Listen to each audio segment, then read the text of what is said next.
안녕하세요. 오늘은 수필 최남선 씨의 수필입니다. 최남선 씨는 조선 독립선언서 3일 전에 읽혀진 조선 독립선언서를 옛 문장 구어체로 이렇게 기록해 놓은 그 명문장이죠. 오늘은 고체를 그대로 갖고 있는 심춘술래서 아주 봄이 깊은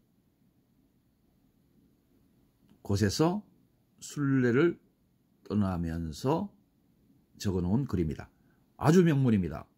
저와 여러분이 함께 감상해 보시기 바랍니다. 심춘술래서 최남선. 조선의 국토는 사나 그대로 조선의 역사며 철학이며 시며 정신입니다. 문자 아닌 채 가장 명료하고 정확하고 또 잠이 있는 기록입니다. 조선인의 마음의 그림자와 생활의 자체는 고스란히 똑똑히 이 국토의 위에 박혀 있어 어떠한 풍화라도 마멸시키지 못하는 것이 있음을 나는 믿습니다. 나는 조선 역사의 작은 일학도 조선 정신의 어설픈 일 탐구자로 진실로 남다른 애모 탐미와 한 가지 무궁한 궁금스러움을 이 산하대지에 가지는 자입니다. 자갯돌 하나와 나무 한 밑동에도 말할 수 없는 감격과 흥미와 또 연상을 자아냅니다.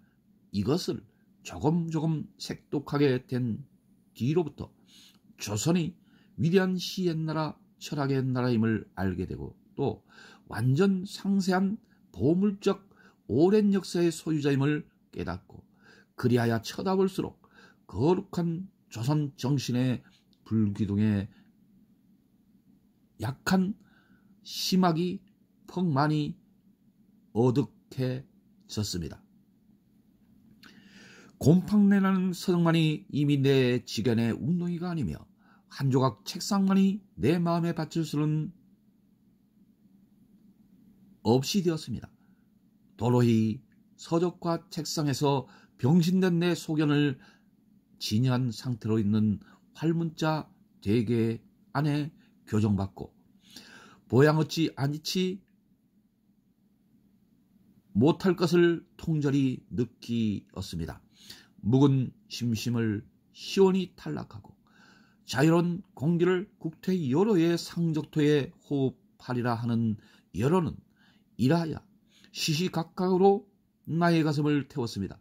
일개의 백운 향도의 강력이 자라나는 대로 시간이 허락하는 대로 국토 예찬을 근수하게 하기는 나로는 진실로 숭고한 종교적 충동에 끌린 잡을 능기 또 부득불련 내 일입니다. 아무 것보단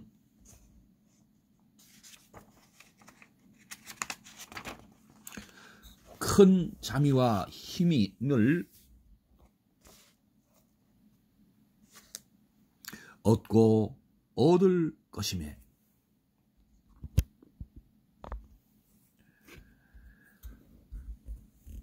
생활비 긴장미로만 해도 나의 이 수행은 오래도록 계속하리라고 생각합니다. 조선 국토에 대한 나의 신앙은 일종의 애니미즘일지도 모릅니다. 나의 보는 그는 분명히 감정이 있으며 언소로서 나를 대합니다. 이러는 곳마다 꿀같은 속살거림과 은근한 이야기와 느껴운 하소연을 듣습니다. 그럴 때마다 나의 염통은 최고조의 출렁거림을 일으키고 실신할 지경까지 들어가기도 한두 번이 아니었습니다. 이런 때에 나는 분명히 일의 몸이요 일대 시인의 마음을 가졌지만은 입으로 그대로 옮기지 못하고 운율 있는 문자로 그대로 재현치 못할 때에 나는 의연한 일범묘며 일방도란이었습니다. 그러나 나는 이것을 섭섭히 생각하지 아니합니다. 왜 그러냐 하면 나의 작은 재주는 저 큰 운이를 두술러 놓기에 너무도 현격스러운 것이니까 원체 애달고 서운해할 염치가 없는 것입니다. 그러나 혹은 유적 혹은 전통에 내일을 기다리기 어려운 것도 있고, 혹은 자연의 신광 혹은 역사의 미리에 나도 모르는 채 못할 것이 없지 아니하여 변변치 아니한 대로 혹은 문헌해의 일세류가 되어도 하고, 간 곳마다 견문고함의 일반을 기록치 아니치 못하였습니다. 이는 진실로 문장으로 볼 것, 논고로 볼 것도 아니요, 또 천체의 숨은 자체를 해쳤거나 만인의 심금을 울릴 무엇이 있다는 것도 아니지만은, 그런대로 조선 국토에 대한 뜨거운 마음에 넘쳐나옴임에 내게 있어서는 휴지로 돌려버리기 어려운 점도 없지 아니합니다.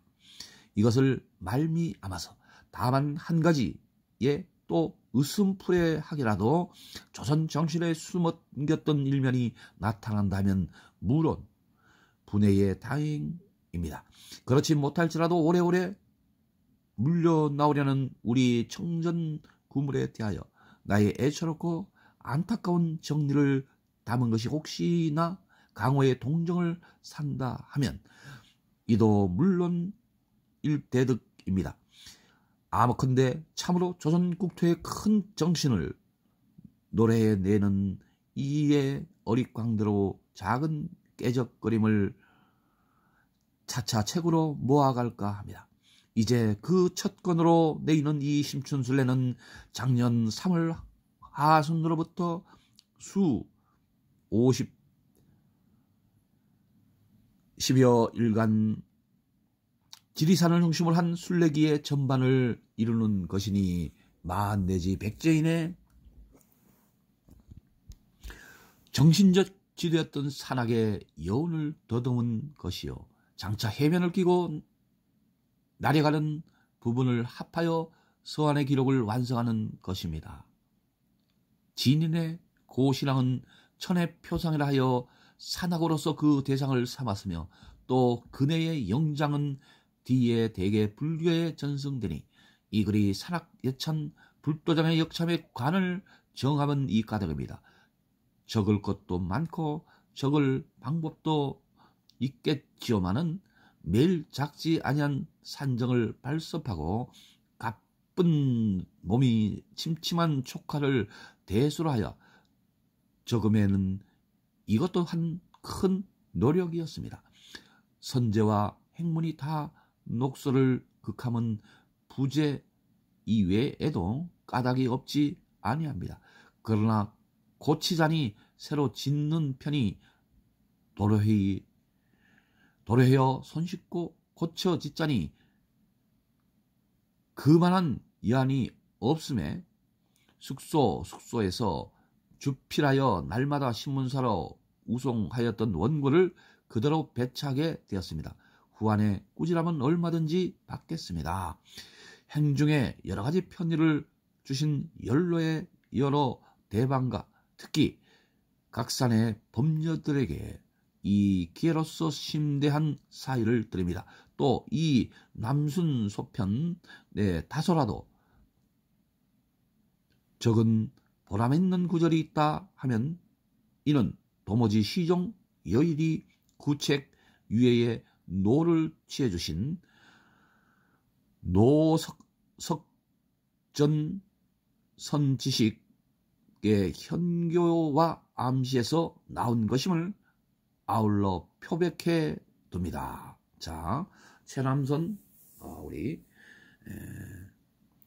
씨가 이렇게 신문사에 기고한 그런 심춘술래입니다. 조선을 사랑하고 조선 국토를 사랑하는 것인데, 자, 이제 또 나오네요. 금강예찬 여기까지 한 번 더 읽고 넘어가겠습니다.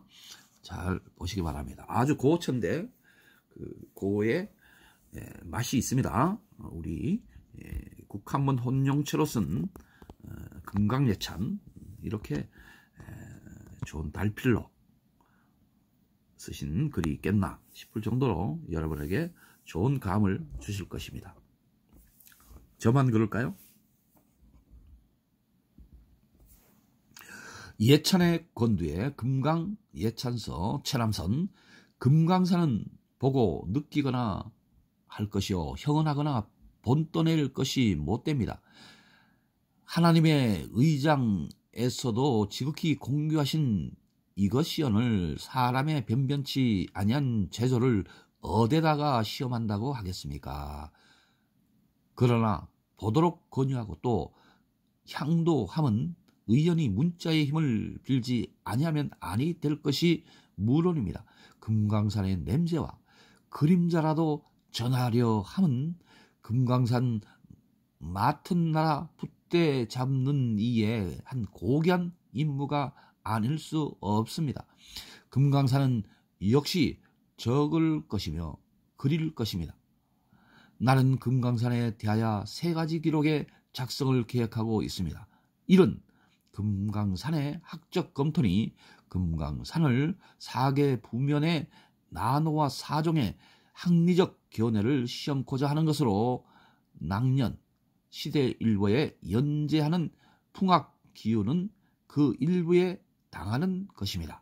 2는 금강유람의 향도기 제공이니 금강산 각 경승 배치, 구성, 요소, 특질, 역사적 유서, 유력상 요건 등을 서술하여 일반 탑승객의 반려를 삼으려 하는 것으로 본서는 실로 이 사명을 위하여 찬성한 것입니다. 나머지 가까운 장래에 귀여이 만들어 보려는 것은 금강산에 관한 고문헌의 휘찬이니 이것으로서 금강산의 도로 변천, 명호전환, 생활산 투영, 감수 상실증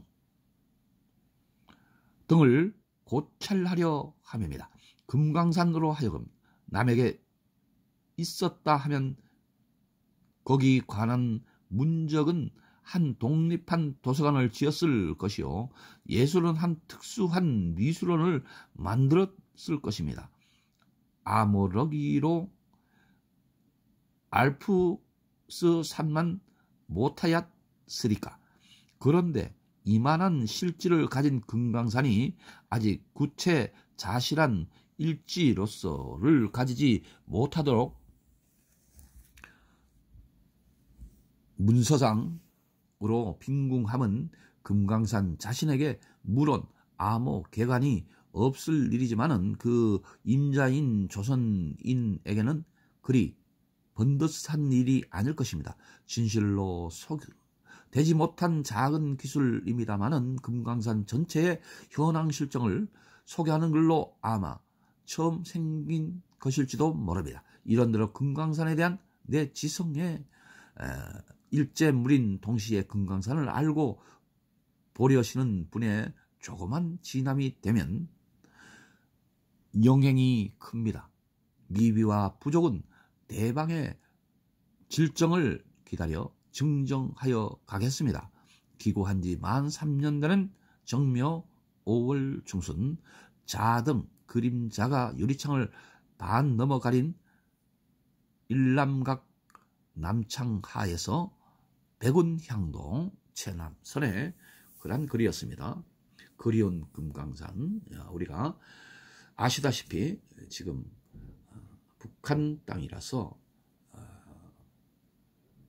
가지 못하는 가운데 있는데 이렇게 체남선의 글로서 남아 소묘된 그러한 정치를 맛볼 수 있고 기록을 맛볼 수 있다는 것 얼마나 귀한 일인지 모릅니다. 계속해서 이 뒷장에 보니까 무등예찬도 있고 무등산 예찬도 있고 비로정부터 이제 금강산이 나오네요. 무등산 여기 나오죠. 제가 계속해서 이제 책 읽는 사람으로서 여러분과 같이 한번 이 수필의 깊은 재미와 멋을 느껴보시기 바랍니다. 감사합니다.